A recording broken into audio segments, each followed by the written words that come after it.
This got out of control. Configuration macros for if we should crash on certain to-do messages, debug aircheck inputs, aircheck outputs.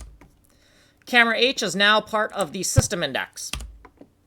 An output for the shut array function. U32 array constructor, just a cut and paste of the U08 constructor.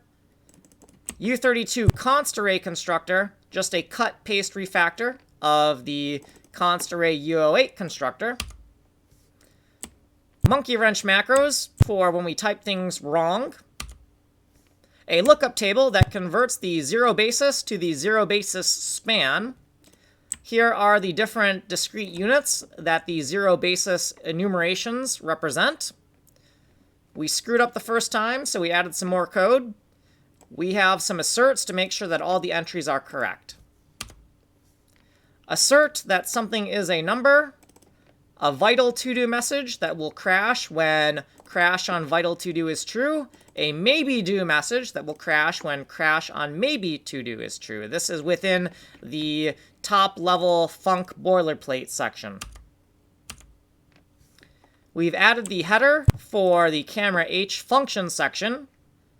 Ho start for hotel start. We're going to snap the camera discrete units X and Y to the center of the active level pack by doing this math here.